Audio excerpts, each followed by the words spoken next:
Welcome to Pods with Posh and Paul, a podcast designed to inspire and challenge listeners through story, experience and insight.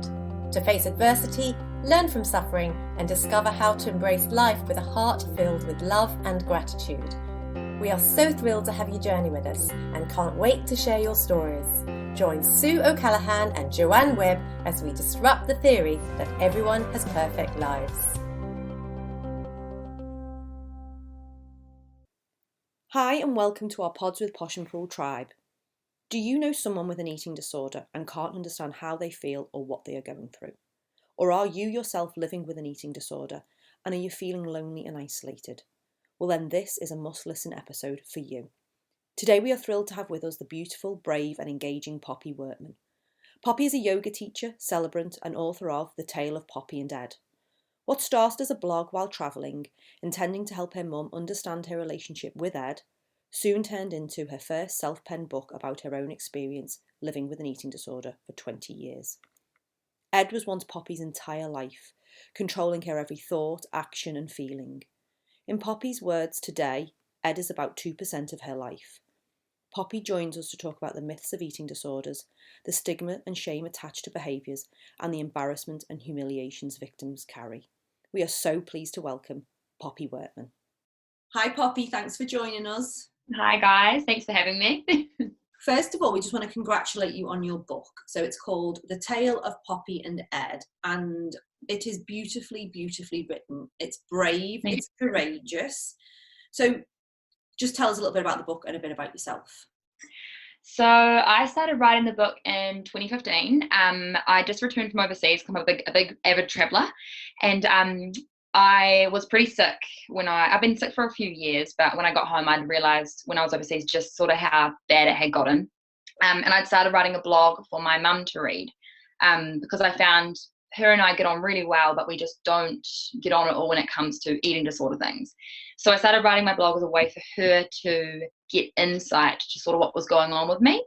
And I found it was a really good platform through words for her to sort of get an understanding of sort of what my day was like and why I was the way I was.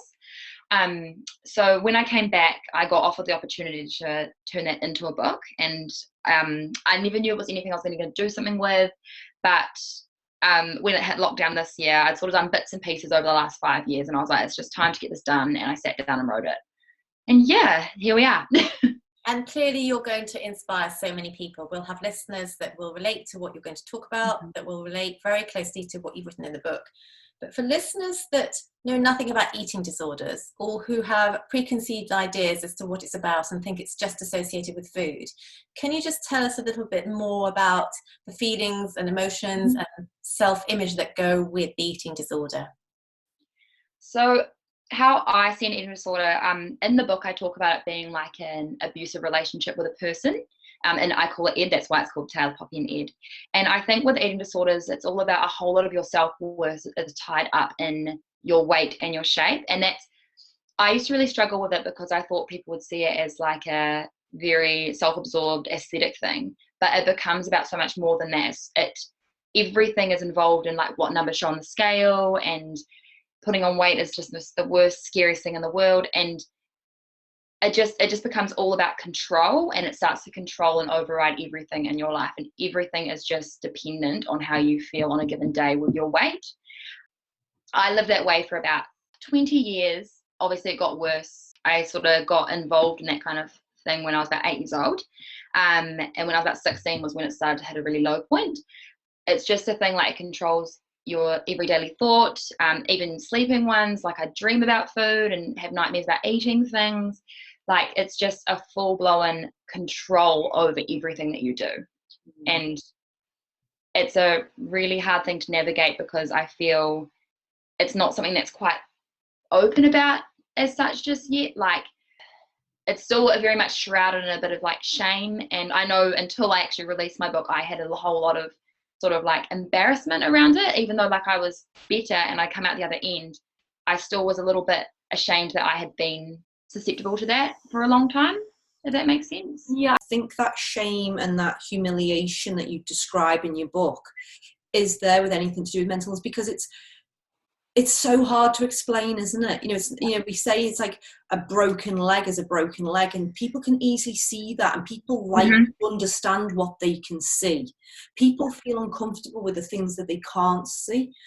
I think there's a lot of fear around it as well from other people.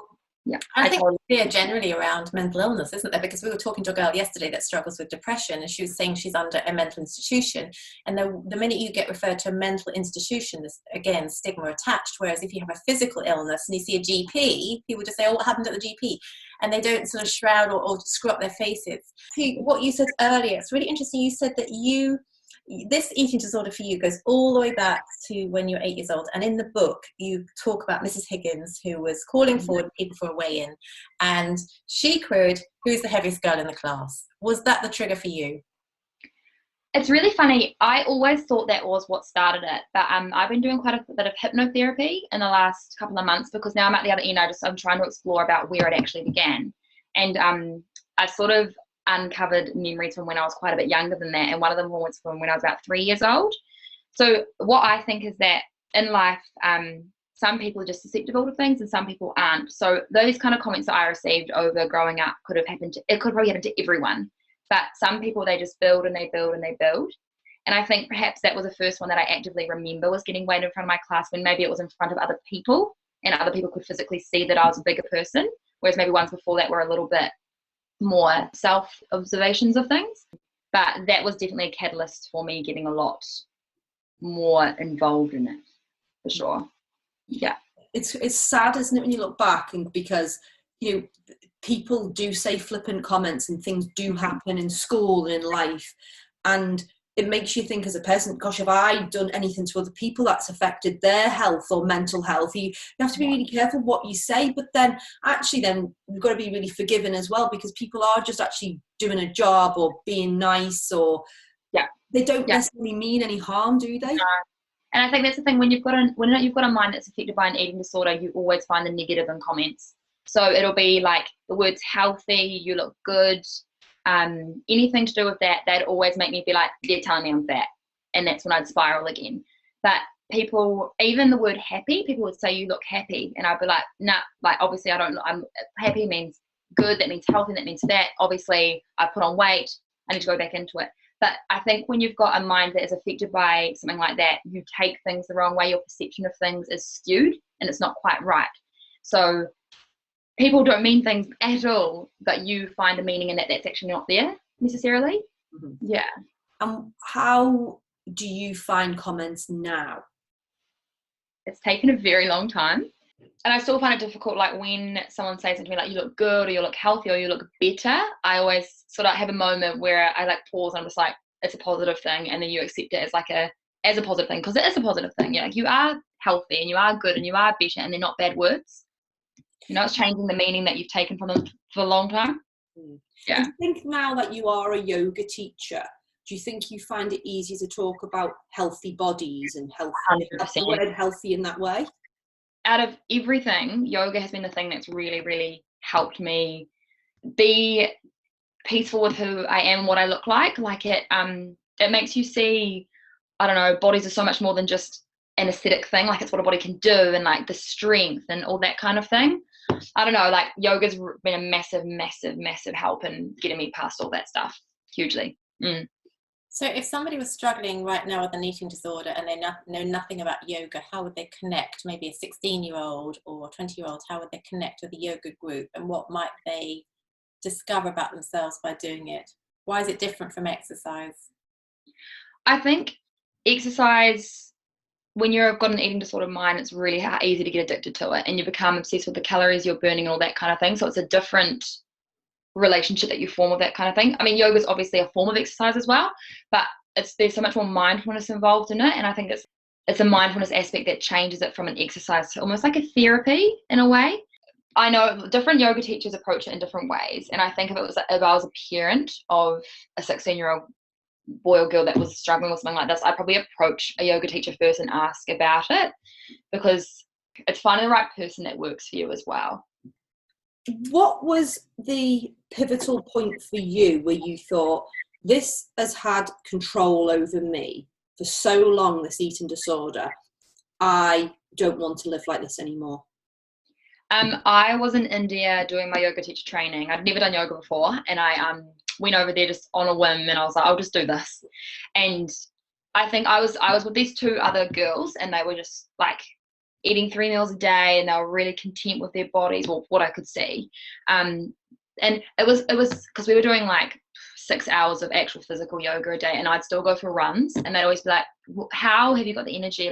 You're crazy, because I didn't know anything, even though I looked at like it was. But and it made me realize I was so out of whack with my body's cues. I was over exercising to the max, but my head was like, you need to exercise, whereas my body just needed to rest. And I was like, I'm just actually running myself into the ground. And then that was the first thing. And then a year later, when I was in Europe, and I've always been quite sharp-minded, words are always something that comes to me quite easily. I can always recall details and memories, and I've always been like that. And that started to get really cloudy, and my head wasn't working in the same way it always used to, and that really scared me. So that was a massive, massive wake-up call as well. Not have clarity and just that was big. As you're chatting, it's really interesting to hear the percentage of time you're talking about your mind as opposed to the percentage of time you're talking about your body and food. And you talk in your book, you say that you equate skinny with being loved and successful. And then you come to a really interesting, later on you talk about fat. And at one stage you were told that fat wasn't a feeling, and you completely disagreed with it. And then you associated these words with it, which I thought was quite powerful: despair, anguish, desperation, self-hate, distress, sullenness, irateness, irritation, and pain. So can you just tell us a little bit about how you conquer your mind, which is obviously a big part of the recovery process, is actually how do you conquer your thoughts? How do you transition maybe into translating them into a positive rather than negative thought process? I have this sort of step process that I go through whenever I try to modify anything about myself now, which came from the eating thing. And it's kind of like a staircase, and it's unmindfully unmindful, mindfully unmindful, mindfully mindful, and then eventually unmindfully mindful. But I think the main thing is recognizing an unhealthy thought or recognizing an unhealthy pattern.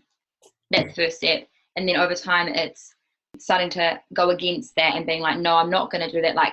Go for a really long run. It's actually, no, I've done this morning. I'm just going to stay at home. And sometimes you won't be able to. Sometimes you won't be able to fight that. You will just need to go. But it's the recognizing, and then that's that going against it and accepting the fact that it's not going to be a straightforward thing. It does take a very long time. Recovery is a really long process, but it's starting to just switch your thinking, recognizing thoughts that aren't helpful or healthy to you, and just... I think you've hit the nail on the head. You've talked about awareness. When you're aware of your thought patterns, and Joe and I talk a lot in our podcast about being aware. When you're aware, then you can create change. Until you're aware, you can't actually do that. So the first step, obviously, is to catch those thoughts, isn't it? Can I ask something as well?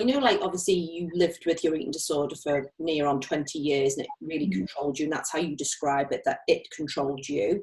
But by the end of the book, you've said you feel like it's still a part of your life, it's part of who you are, but rather than it controlling you, you control it. Is that right? Yeah. Is there anything over the 20 years you think that could have happened that would have helped you recover earlier, or did you have to just go through the whole process? I think I'm a very stubborn person, and I think the way that I am really acted against me. Maybe if I'd been a little bit more open to what was offered to me, but I just shut everything down. And that's a lot of the factors in eating disorder does that to your personality. So I don't know. I think if I hadn't been so just stubborn and dead set on what I wanted, which was to be as skinny as I could, and I let a little bit, the help that was offered to me, just let it come in a bit more, maybe it wouldn't have gotten so bad. But I mean, that's one of those things. Wouldn't have, yeah. And it's really hard because both Sue and I both have clients who have had or still have eating disorders, and they themselves say to us, they obviously had this goal in mind that they wanted to be skinny. And I think yours was a weight on a scale, wasn't it? It was yours 49 on the scale. And wherever that's a weight or a looking in your mirror or a fitting into a pair of jeans, whenever you get there, it doesn't make it any better, does it? No, that's the thing, because as soon as you reach that point, the point just moves further back, and it's going to move further back and further back and further back until you can't be there to do it. You know, I know an eating disorder is a very specific thing mentally, but, you know, people do this in life all the time, don't they? They live life mindlessly in a kind of way, and they're thinking, well, I'll just work and then I'll retire and then I'll be happy. Yeah. And how many and then I'll be happy, and then I'll be happy. But the thing is, you need to make happiness right now, because when it's in a faraway place, it's just always out of reach. Mm-hmm. You know, and you can't live like that. I'm quite keen to ask you a question on Yeah. that, Poppy. You talk about, 20 years ago. So for children nowadays, social media obviously is quite different, isn't it? The role of social media. That's a big question. And research shows, multiple studies show also that there's a strong link between heavy use of social media and the risk of depression, eating disorders, anxiety, loneliness, self-harm, and even suicidal thoughts. Where do you think young people are now compared to where you were 20 years ago when you were growing up at a young age with social media?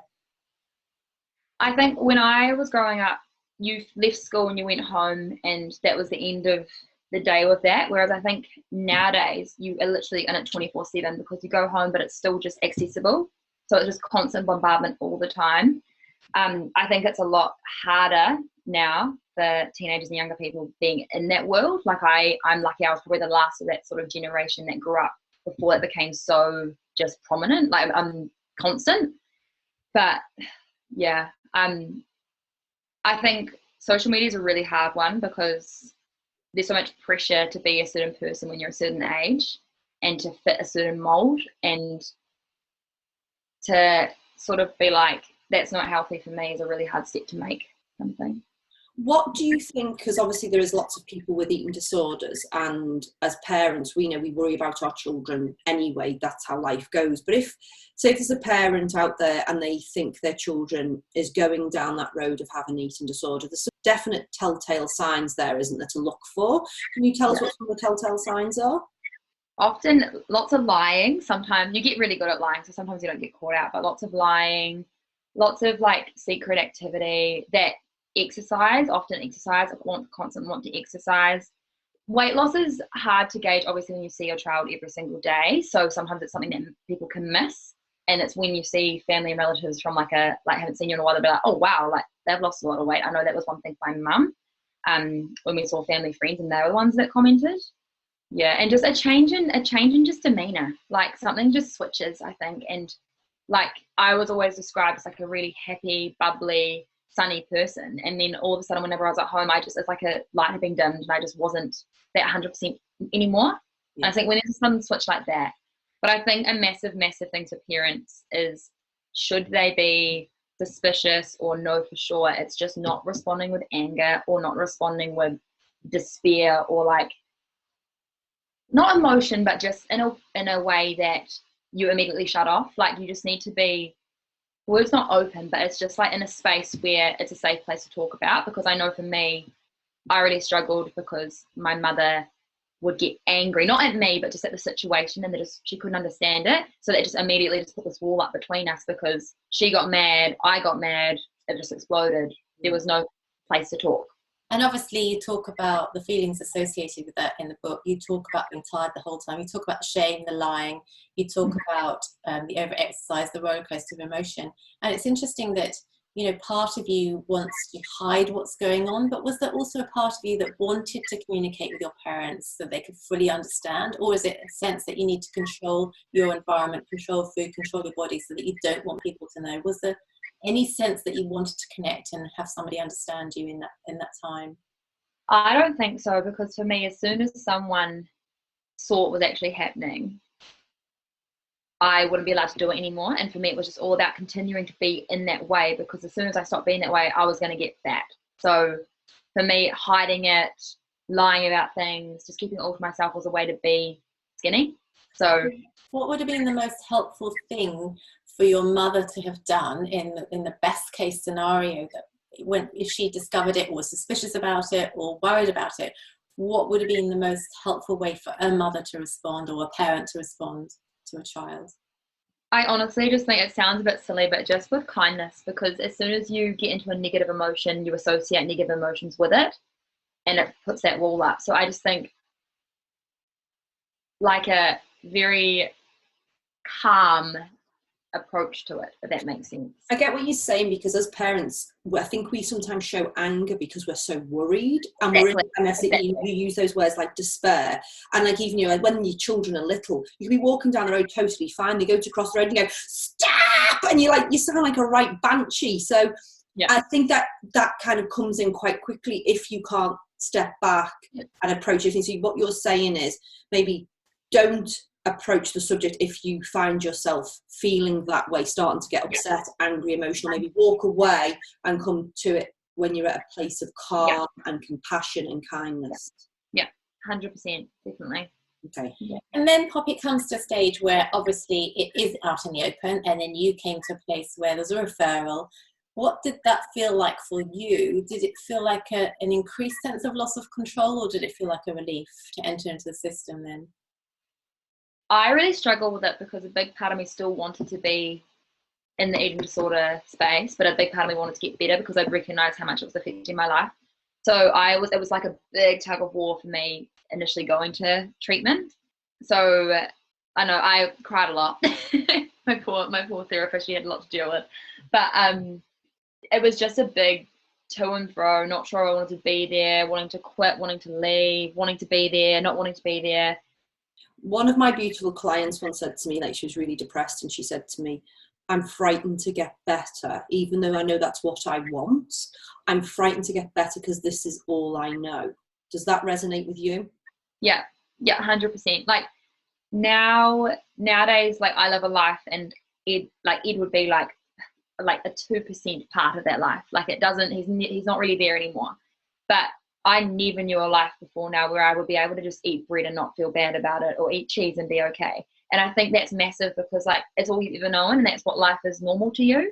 So to think of a life where that's not your everyday, like it's almost scary to think about because you don't know what that looks like. Mm-hmm. Yeah. What do you think, readers, having picked up your book, what do you think they're going to get out of it? What's the biggest tips that you'd like them to take away? You're not alone, because some of the stuff that I included in there was the most shameful things that I've ever, like the most embarrassing, shameful things that I've ever done. But I've had so many people be like, I've done that too. And I mean, for me to hear that, that's obviously going to be with readers reading that to understand that they're not alone, because I've done that, and there's many other people out there that have done that as well. And in an eating disorder, you feel very alone. You feel like you're the only one doing this stuff. You feel like it's really disgusting, but actually the eating disorder is making you do a lot of these things, and a lot of other people are doing them as well, but you just don't talk about it. So do you think the book is good for those people going through eating disorders, as well as parents who want to try and understand what their child is going through as well? Now that I've released it, I think so. When I initially wrote it, it was purely for people surrounding those with eating disorders to make them understand what they were going through. But since I've written it and heard from people that have gone through it as well, I've realized that it does actually help them too, which was never my intention. But it's quite, I don't know, it's really nice to know that you can aid people in that, not just around it. I think it's really inspirational, because what we always say to our clients, and we always say it on the podcast as well, go and find a mentor, go and find somebody who has been through what you've been through, if you possibly can. I mean, we can understand pain, we can understand trauma, but for somebody sitting there with an eating disorder and you're trying to help them, they're thinking, well, you've never gone through this. So if they can pick up your book and just pick up some snippets, I think that's so amazing for them, and such a good place for them to start. Because I think that's what you say, one, we don't want to ever feel lonely. And it doesn't matter what we're going through in life, whether it's an eating disorder or something else, we often feel lonely because we feel like we're the only person. And then there's all that shame and everything around it. So if they can just feel less lonely and have that seed of hope, you've done such an amazing job. Thank you. So Poppy, where can people get hold of your book? And also, I'm sure many listeners are thinking, I just need to connect with Poppy herself. Do you have a website? Do you have a social media following? Where can they contact you? So I've got a Facebook page. It's Poppy Wortman. It's yoga teacher, celebrant, writer. Or else Instagram. I have quite a few people message me through there since I've done it, which has been really cool. Or else I have a website. It's my celebrant website, but I'm also able to be contacted on there. And what's the website address? It's www.popthequestion.co.nz. Fantastic name. And can I just ask you one last question? Because at the end of your book, when you say, Ed is still a daily presence, but it's me controlling him rather than him controlling me. But now you're saying that that's kind of lessened even since you wrote the book. So now he's 2%, which is awesome to hear. I think releasing the book was just such a massive sense of being free of it. As soon as I put that out, it's just like it all set down even more so. It was really amazing, actually. Well, that's my last question, because at the end of the book, you say you still feel embarrassment and humiliation. Now, did they disperse when you released the book as well? Yeah, 100%. Like, I'm not embarrassed. Like, the day I released it, I hid in my room and didn't go into town at all because I just couldn't face it. I was like, everyone's going to know this stuff. Like, there's people in my life that never knew that version of me, and now they know that. I'm really, like, ashamed. But as soon as people started to read it and I started to receive responses about it, like, just every sense of anything embarrassing or shameful that was just gone, because it's not something to be embarrassed or shameful about, because it's like a broken leg, like you said. It's just something that's not quite right, and it just needs a bit of time to heal, a bit of rehab through it to get it working properly again. So it's nothing. And I are always about being fully authentic and having integrity and being true to who you are. And we always say that when you step into vulnerability, then you could be that person. And actually the vulnerability is when you start to heal and grow, because you could be truly honest and truly authentic as well. And it's quite powerful. So, Poppy, just one last question. I know you are big on yoga and that's changed your life, but what other things do you do now for your mental health to stop you from ever slipping back and actually just always just to stay in that healthy headspace now? I do a lot of hiking. Like, I find going into nature really, really helps me, just that grounding sense.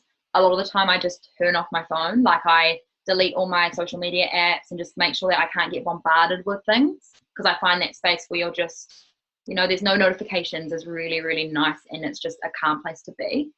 I spend a lot of time with my dog. I have a German Shepherd called Sherpa, and she's like the best thing in my life, and that just brings me so much joy. So whenever I feel anything unsavory, I literally just go and lie on the ground with her and just hug her, and I just know that that is just my happy spot. 100%. Oh, that's so awesome. It's so lovely, because we all need our own recipe, don't we? And it's all individual. It's finding that recipe that works for you. Yeah. So, Poppy, thank you so much for taking the time to come on board today to share your stories and your tips and tools for our listeners. And also thank you so much for publishing your book, because I know that takes a lot of time and courage to put yourself out there and be vulnerable. So on behalf of listeners as well, thank you so much for all that you're doing in the space of eating disorders. And if you want to know more about Poppy, do check out her website, popthequestion.co.nz, and she can be found on both Instagram and Facebook. The addresses are all in the show notes. And if you yourself, or if you know someone young who is suffering from mental health issues, our book, Hate Myself, Hate My Life, A Teenage Guide to Finding Self-Confidence in Inner Love, is available from all book platforms around the world and from our website, www.impact-mentalhealth.com. We wish you all well. Love, light and peace. Thanks so much for being with us today. For us to inspire others to live their magnificently imperfect life, please subscribe and leave us a 5-star review on iTunes or on your podcast app. You can also follow us on Instagram and Facebook at Pods with Posh and Pool. We can't wait for you to join us on our next episode. Love, light and peace.